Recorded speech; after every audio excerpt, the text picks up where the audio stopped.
Good morning, Pally. Today is Thursday, January 26, 2023. I'm Bennett Hardy. And I'm Anjali Akkaraju. Welcome to InFocus.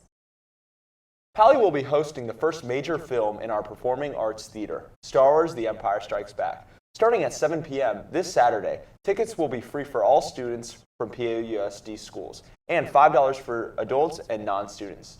Proceeds will go towards buying supplies for the Boys and Girls Club of Palo Alto. Tickets for students and staff are first come, first serve.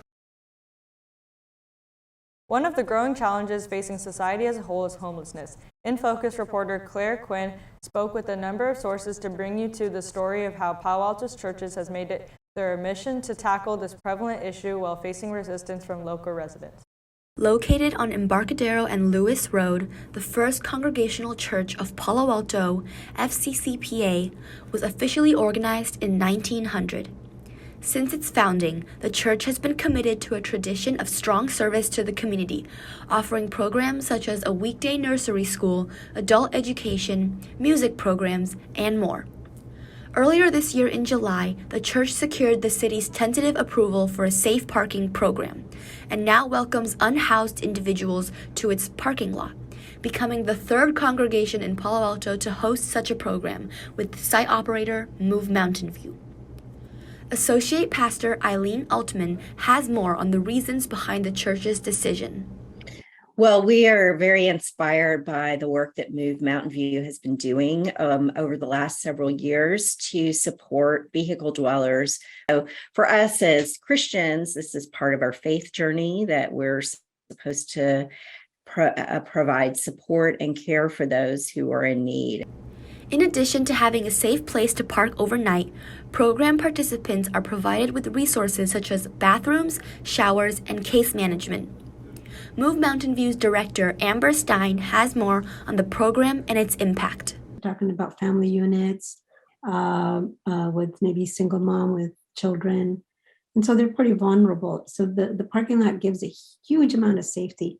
Besides the safety, though, then the other component is the case management, because that is what will help move the families on to permanent housing.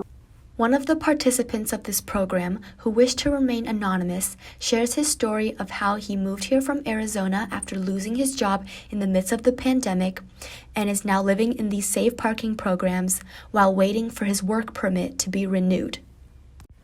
Not only does the program rely on county grants, it also relies on the generosity of volunteers and nonprofits from the community in order to operate. Volunteers and actually people in the community that have given. In Palo Alto, for example, the Women's Club has been very generous to us, and they continue to provide donations to us.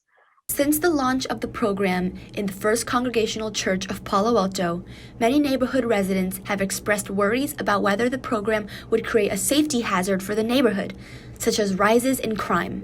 The church is working with Palo Alto's planning department to work out concerns with residents, including hosting community meetings. This program was controversial for some of our neighbors. They opposed it. Some of them opposed it vigorously. We had a meeting with our closest neighbors, and we heard some of their concerns.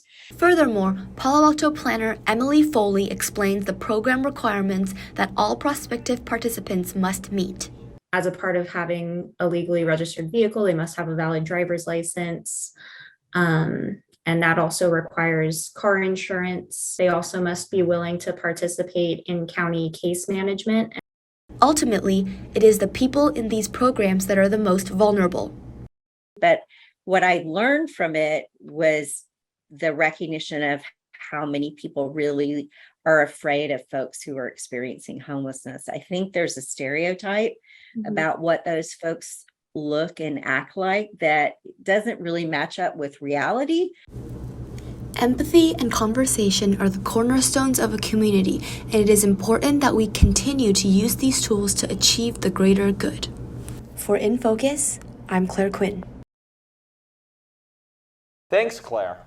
The Palo Alto Teen Arts Council is hosting their winter open mic night on Saturday, January 28th. Join the Palo Alto community for an event of art and music, or sign up to perform at teenartscouncil.org. The event will be held at the Mitchell Park Teen Center and will start at 7:30 p.m. Pali boys basketball goes on the road to face the Gun Titans tomorrow night. The fresh, soft game tips off at 5:30, and the varsity team makes the floor at 7. Make a trip to Gun High School tomorrow to show support for Pali in the huge intercity matchup. That does it for today's show. Follow us on social media at InFocus News to engage with our content and visit the website to view today's campus bulletin. Until next time, I'm Bennett Hardy. And I'm Anjali Akkaraju. This has been InFocus. Have a great day, Vikings.